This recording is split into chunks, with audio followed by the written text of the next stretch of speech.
Marykaren, Justice and Legal Affairs Committee. Thank you. They're here to vet you, and vetting involves two things under the Public Appointments Approvals Act: confirm your suitability and the process through which you are appointed.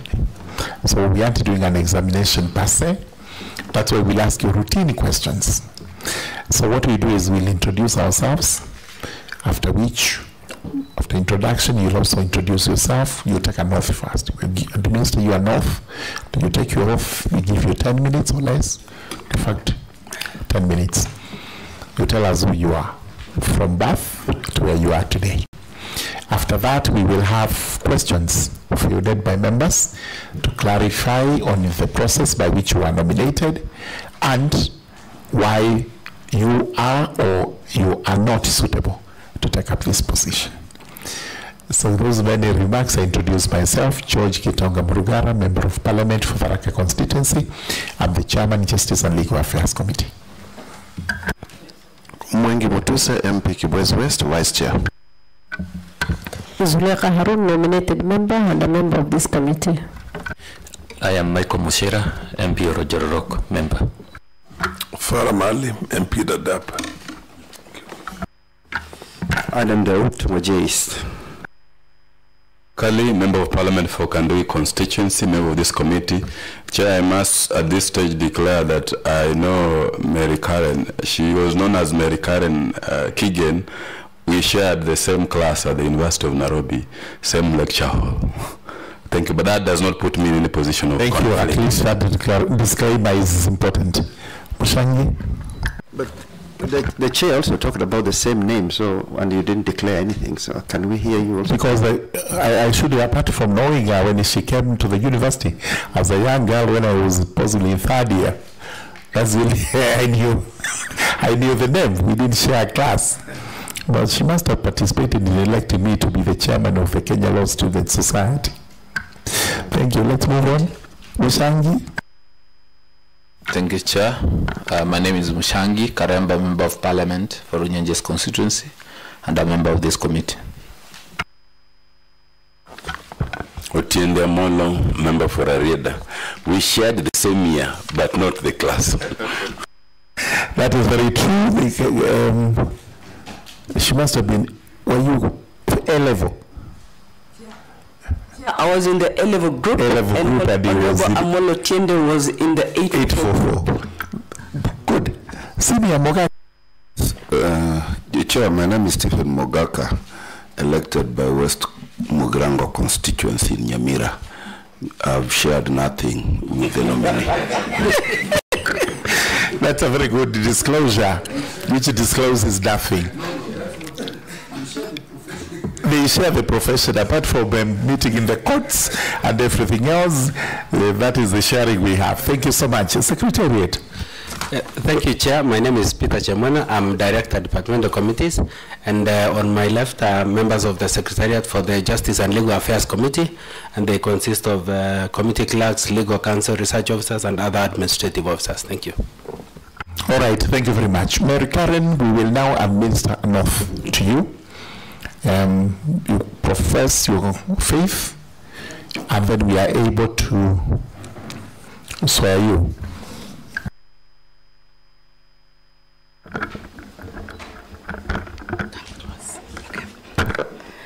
I, Marykaren Kigen Sorobit, do swear that the information I shall give before this committee on the matter under its consideration shall be the truth, the whole truth, and nothing but the truth. So help me God.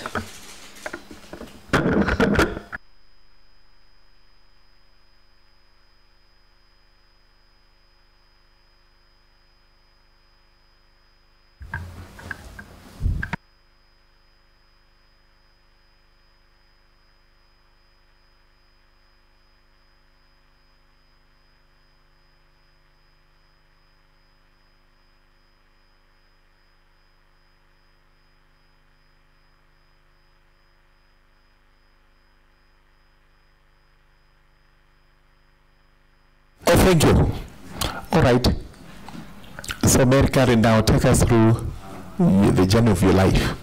I mean, from which village, all the way we saw you in the university, past the university, all the way up to where you are today, appearing before us for vetting, as it is popularly known, so that we can confirm whether you're suitable or not suitable to become a commissioner of IEBC. 10 minutes. Thank you, Chairman, and members of the committee. It's a privilege appearing before this committee. I know it's not a right, and I want to sincerely thank you, and also thank you for the good work that you're doing for Kenya. On the onset, I submit myself 100% to the jurisdiction of this committee. My name is Marykaren Kigen Sorobit. I was born Kigen, the way the chair has informed. Sorobit is my husband, so that is the acquired name. I was born in Wazingishu County 56 years ago.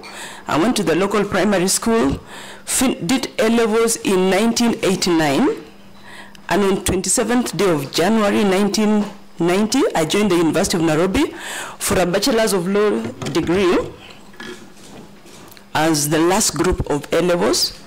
I went to law school, we finished in 1993, but we could not go to law school in 1994 because there were some technicalities, a group of that we follow, the class in between. So I joined the law school in 1995. We did exams in October, and then I was gazetted in December, and I signed the role of 11th day of January 1996. So I have served or practiced law for 29 years as an advocate of the High Court of Kenya. I'm also a CPAK, a Certified Public Secretary of Kenya. Chair, from the time I left the university, I started practice. I practiced law locally in the firm of Kigen and Company Advocates. I moved to corporate in Eldoret. They call it the Bullet Factory, but it's Kenya Ordnance Factories Corporation, where I started as a legal officer but left as a corporation secretary. That is when I learned working with the military and working with the military position. I came back to Nairobi in 2003 when I got married, and I started working in the firm of Robson Harris. Shortly thereafter, I moved to the Law Society of Kenya as the Deputy CEO, head of compliance and ethics, and most importantly, the secretary to the Advocates Disciplinary Committee, wherein the disciplinary providing the secretariat services. And I worked there, then moved to, there was a new transitional commission, that is Judges and Magistrate Vetting Board, whereby I moved there as an assisting counsel. From prosecuting my colleagues or being in charge of my colleagues' lawyers, I moved in now to deal with the judges and magistrate as an assisting counsel. Same things that I was doing in LSK, but now in charge as judges. Then from there, when it ended, I'll come back to that one. I went to Jubilee Party of Kenya, and I want to declare that I was not a member of the Governing Council of Jubilee Party of Kenya. I went there as a member of the Secretariat, where I was the Deputy CEO and Head of Compliance and Ethics. It is from the Jubilee Constitution, it is only the ED who is member of the Governing Council. So that was our boss. I worked there in Jubilee Party of Kenya until 2021 when I moved back to practice. In between, I've had some tour of duties. I was in the board of Kenya National Highways, in Kenya National Highways Authority, that's Kenya, for a period of 6 years, representing the Law Society of Kenya. I was a nominee of the Law Society of Kenya, whereby I was also the chair of Audit Governance and Risk Committee for a period of 6 years, where I discharged my duties. And I was also a member of the IEBC selection panel. That is in 2017. The 2017, one of the former commissioners. Currently, I'm in practice. I think, in short, that is given the time. Yes. Thank you very much. I think that cuts it. You've been all over. You've done everything with everybody. Now, these members have a few questions to ask you. And who starts? Honorable Dawood. Chair, thank you very much. nominee said that she was a deputy executive director for Jubilee Party. I am actually a member of Jubilee Party. I've been elected through that party. Madam Sorobit, if you check, if you look at Article 88, I know you kind of answered it, but I have to ask the question. Article 88 of our Constitution, 88, 2A, Roman numeral 2, says that a person is not eligible for appointment as a member of the Commission if the person is a member of a governing body of a political party. You reference the Jubilee Constitution, which unfortunately none of us has. We will look at it much later, but right now we don't have it. Now I want, if you are familiar with that Constitution, were you, as a Deputy Executive Director of Jubilee, were you a member of Jubilee's Governing Council? Note of that. Anybody else who has a question? Honorable Farah.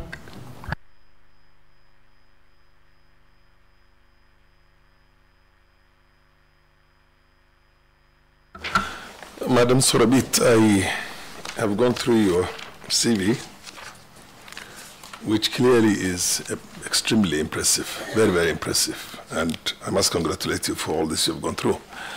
And you have conducted elections many times at the party level, as well as at the LSK level. It's my presumption that if everybody,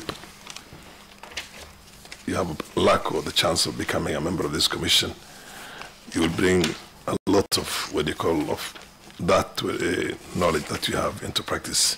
In your own opinion, when you look back at this, because you've also been in the political environment, when you look back in our own electoral process in this country, in a nutshell, what exactly ailed us? Because from 1992, when I first came to Parliament myself, and most of your colleagues here were either in the university or there were some of them in primary school, and a friend of mine here was a teacher.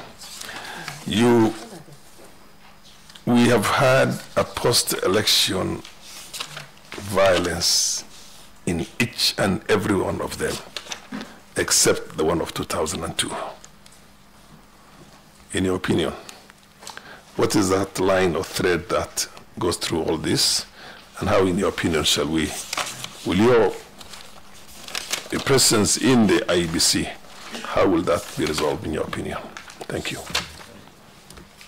Anybody else who has something? Or let us be answering that as members glimpse through the paperwork.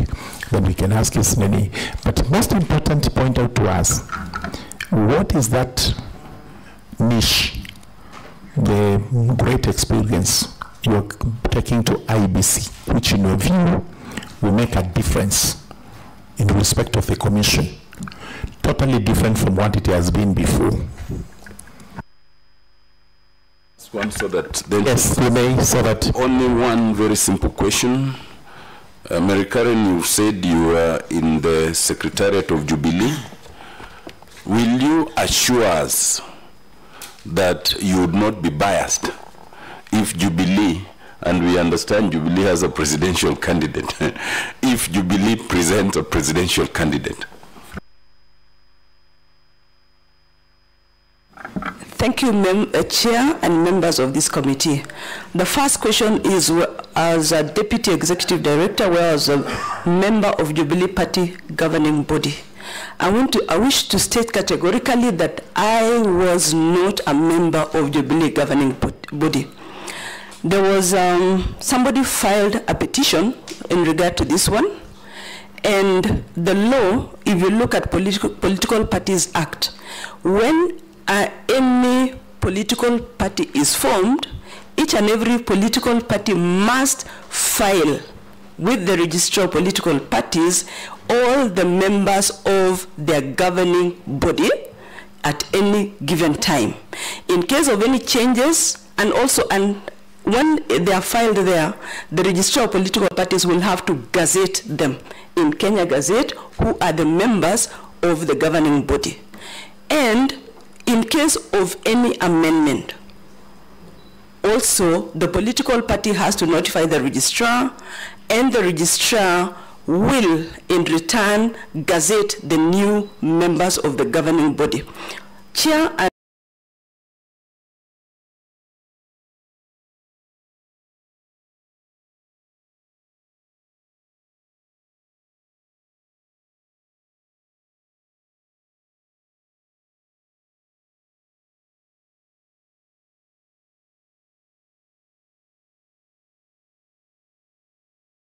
members of this committee, I wish to state that our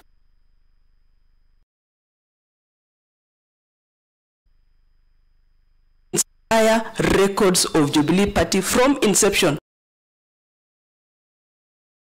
given and submitted, and have filed an affidavit with this committee attaching the letter from my lawyer, who are called Nyanga Mugisha, who are requesting for the records, for the details, and also the response from the registrar of political parties, which entails who are the original members of the governing body, including the CEO, and then in the second amendment, the current, because I requested from inception to date. And Chairman, I wish... Could we have that affidavit that she's referring to? It's part of material. Please point it out. No, I saw it. I actually saw it. I saw it with no, I saw it. I saw it with the letter. No, I saw it. I must confess. I don't know how I saw it, but with the letter at the back detailing that. No, not somewhere else. Just here. But remember, I also saw the petition. I may not have seen the response, but I remember seeing this. Yes. No, you have it now. I want to state that I received the invite together with the allegations or the petition against me on the day before yesterday around 8 p.m. So yesterday morning now is when I did the affidavit and submitted here in the afternoon. That is the best I could do. So I have attached the details showing clearly the initial one, and then when the Jubilee did changes, they were also gazetted, and the current. And you can see on the table there is the list of who was the initial ED and the current ED, including the gazette number of the gazette notice. And I want to state clearly that my name is not there as an executive director. So I want to state, and may it go on record, that I was a technical staff of Jubilee Party of Kenya. Chair, allow me to tackle that with the question of my colleague Otiena Amolo, because it is counter-related, so that I don't come there. I want to say that I'm no longer a member of Jubilee Party of Kenya. May it go on record. So I will not even be biased in favor of Jubilee. And even if... Are you a member of any other party then? Yes. I'm the member of UDA. You are a member to UDA? I'm a member of UDA. Okay. It's good to declare. When I left Jubilee in 2021, I was for a period, somebody can do a search, you know it's a public domain. Then I joined UDA later on. I personally, I will not be biased, as I've worked. If you go on my track record, from the time I worked in LSK, from the time I worked in vetting board, I have never been biased. Even in Kenya,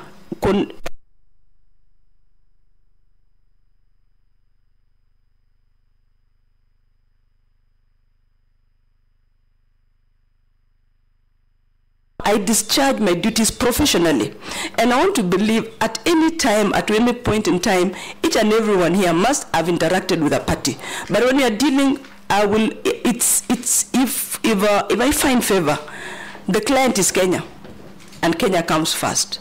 And you have to discharge your duties according to the law and the written solution, because you owe, I personally owe a duty to Kenya, and I'm accountable to Kenyans at large. Of course, through JLAC. JLAC is the one which will be supervising me. The question of Honorable Farah, elections, what ails us? I've been been in political party, and I actually conducted election nominations, Jubilee Party nominations, and that is 2017. From the time we did the elections, we went to the Jubilee Party tribunal. That is because you must clear the internal mechanism first of all before going to PPDT, all the way to Supreme Court. Actually, at the end of the day in 2017, I saw 247 affidavits, including the petition in Supreme Court. My affidavits were 5. And what ails us as Kenyans, I think, in my own honest opinion, it's perception. We don't accept laws. It is very difficult for, at the end of the day, there has to be a winner and a loser. From the time, even when you are studying from the political party, even when somebody loses there, does not accept defeat, and they will even jump ship, go independent, and what have you.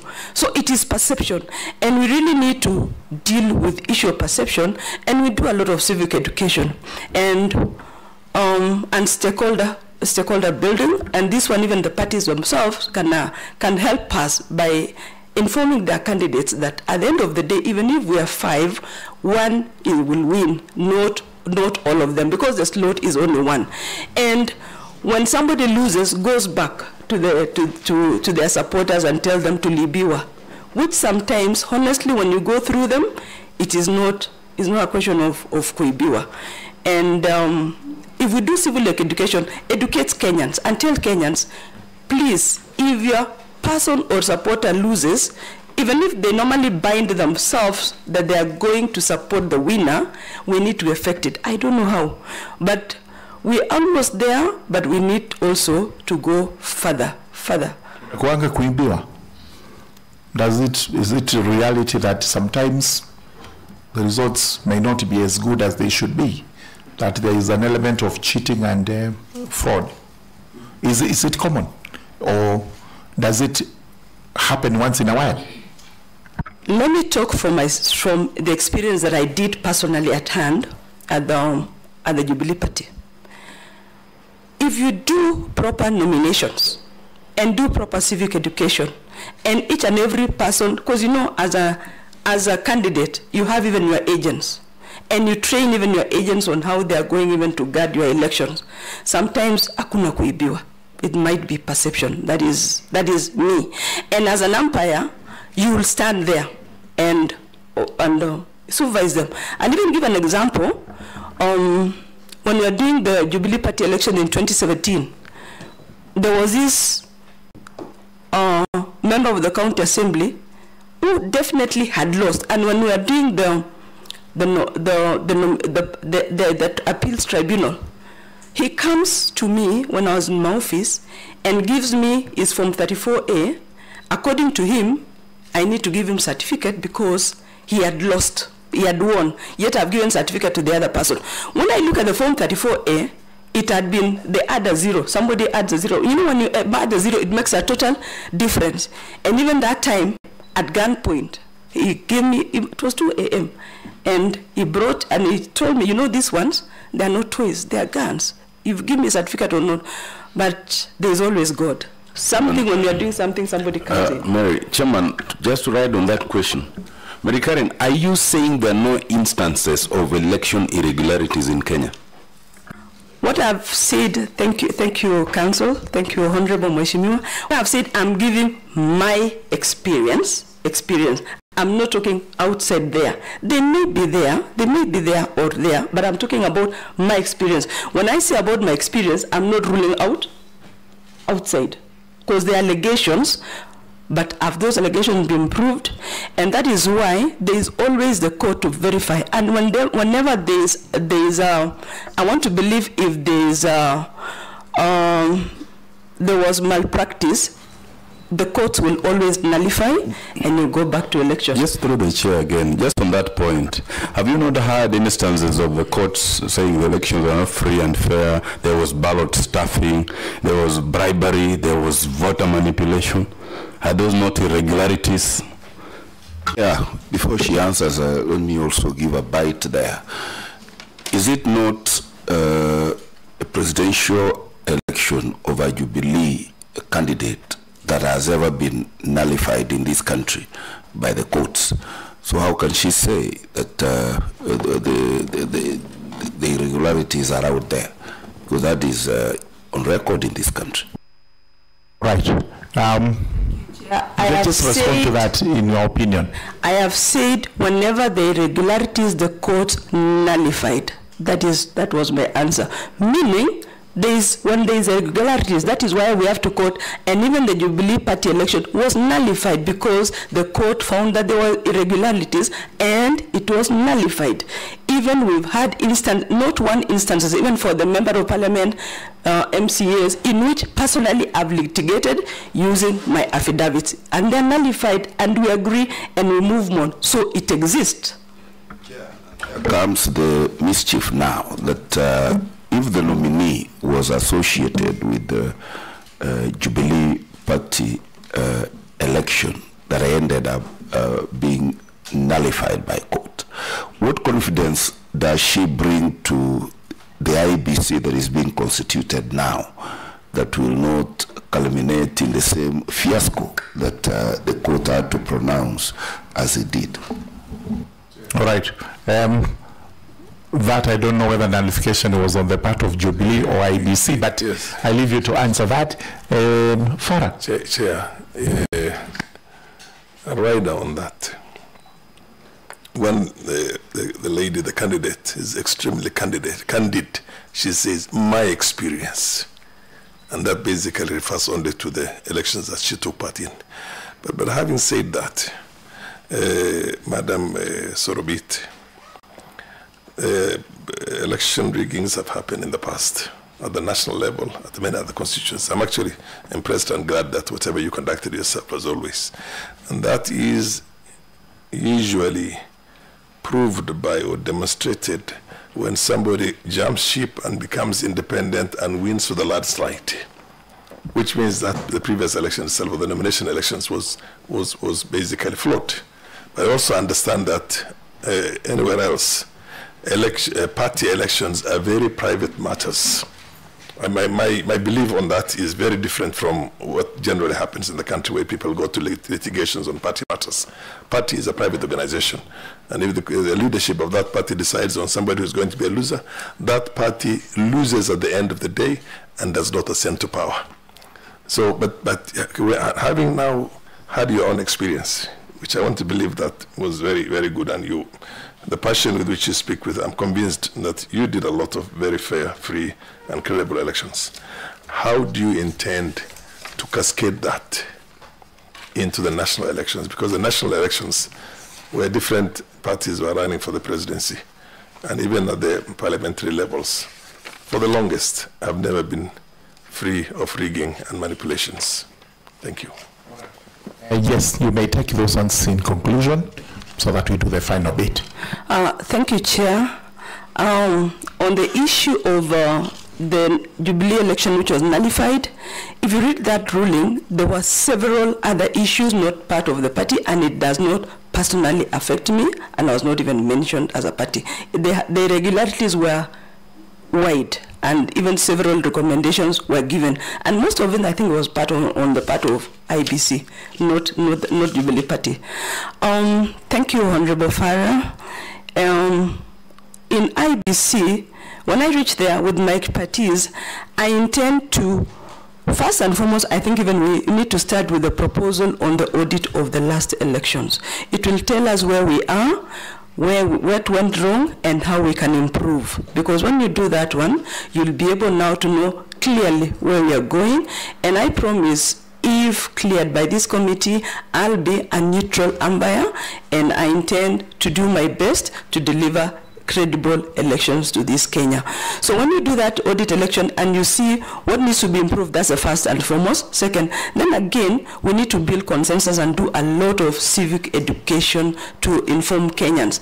And also, I think if I'm successful, we also need to start by from the boardroom and requesting the chairman to do the gazettement, so that we voter registration, because it ought to be continuous, because that is also another way of securing Kenyan rights, because we have a lot of even like the young people who need to also to register as part of election. So those are the things. So that's another thing I'm bringing on my expertise.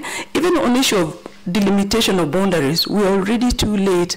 And I've not been asked, but on my take, I also think that's an expertise I want to bring. In my own view, we are late. Should have been done by 24th of March this year. I think we need, through this committee, to do parliamentary process and amend Article 89 to allow to allow enlargement of time so that we can do voter registration. So those are some of the things I'm looking at. Karemba, you're the last one, please. Now that she has mentioned that we have very many young people who are not yet registered so as to participate in their constitutional right, can the nominee explain to this committee how you are going to convince the young people to rally behind you, yet they are not going to be represented in the commission, and you know too well that in this country we have now the highest population being that of the very young. How are you going to onboard the young people, given that even in the list of the nominees we do not have a young person representing them? Yeah, not only young persons with disability. How are we going to look to the world when young persons are not in the commission, as well as persons with disability? All right, you may give your opinion regarding that. Young persons include people of how many years? 35 and below. All right. Thank you, Chair. My take would be this. Trust is not something that given. It is built with time. And also it's the way you conduct yourself or discharge your duties is when you can win people's trust. When I reach there, if I'm successful, you need to build trust of the young people and see actually that I do matter and represent them. Come up with programs that it will entail them with the young people. When you're making any decision, include them, the young people. Although sometimes it might be difficult to now get, because they need also to have a structured way of engaging the young people. Maybe like in the political parties, they normally have the youth wing. So maybe you can have something like a caucus or that you use to engage the youth, so that you have structured them of way of engaging or dealing with the youth, so that when you're making any decision, do stakeholders engagement with them. But again, when you're doing stakeholders engagement, let's have a structured way of engaging these youth, so that you work with them, you onboard them. At the end of the day, even the policies that you're going to make, at the end of the day, they will see that that you are with them, and that is how you can build trust, because trust is built with time. I cannot say today I'm going to build trust today, you entrust me, but it's my actions which are going to show that actually I am carrying with them. PWD, also the same thing. We also need to do programs with them and engage them. They also have a caucus, but again, I think affirmative action. We also need to do affirmative action. The parties also need so much to reach out to them. But this is now me, the way I've been seeing. Maybe in distant future, we may need to give them seats where they'll contest for themselves, the way we now have for the women country rep. Are we going to reduce the number of nominated so that we can give them? I don't know. You know, that is something in future, so that they can contest on their own. That is, I'm saying, that is my own. That's your own view, because we have the Constitution that also makes provisions, yes, and especially through nominations. Now, the last questions are as follows. Number one, tell us whether you've been convicted of any offense, criminal offense in the past. Chair and members of the no. panel. What about chapters 6 of the Constitution. Have you been held to be in breach of that particular chapter of our Constitution in any event, in any action? Not at all, Chair. Good. Do you have any conflict of interest between your own, yourself, your dealings, your families, relatives with IEBC, which you can point out now? Yeah, none. And should if I'm successful and it should arise, it is upon me to declare. You will declare and deal with it in accordance with the Constitution. Good. Do you do any pro bono works in the country?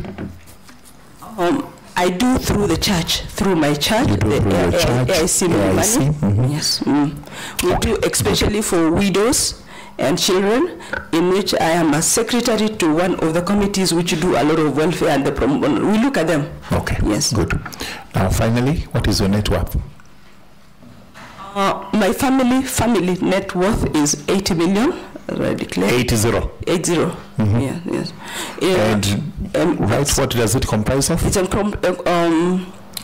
assets, family assets, the houses and land, and also land in Eldoret, the matrimonial home, cars, and the vehicles. Your matrimonial home is in Nairobi or in Eldoret?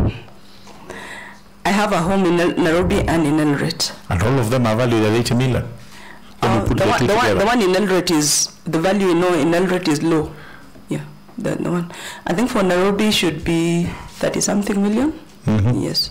So that's the other difference. We need to know this because soon after that, possibly it's going to get enhanced in a manner that will be suspicious, and we shall be putting you to question.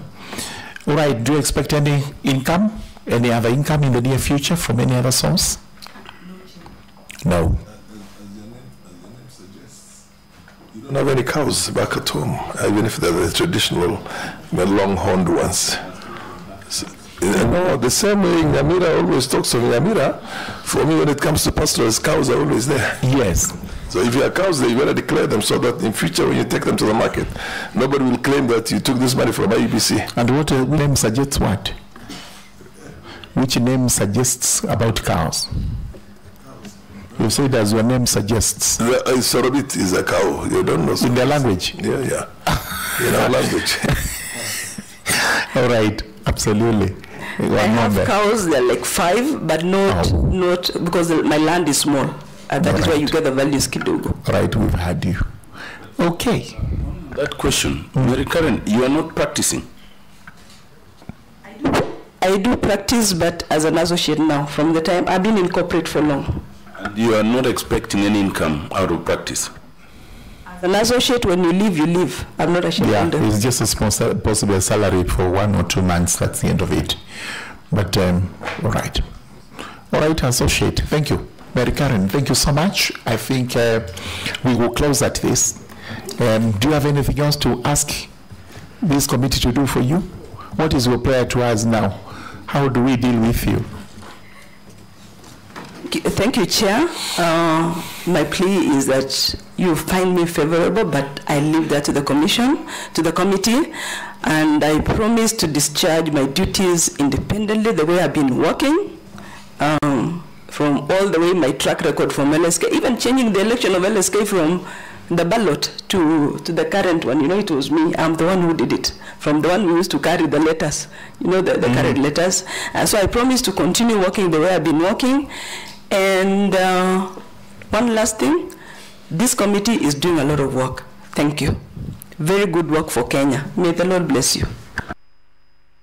Thank you very much. We extend the same blessings to you. We will make a decision, take it to the House, and the House will decide whether to approve or not approve you. But we have heard you to the fullest. Thank you very much. You are discharged. Thank you very much. Give Marykaren documents, original documents. Make sure nothing is left behind so that we are not accused of having hoarded our documents to our detriment. Honorable members, we will have a short break of 45 minutes. 2:45, we have to be back. 2:45 o'clock.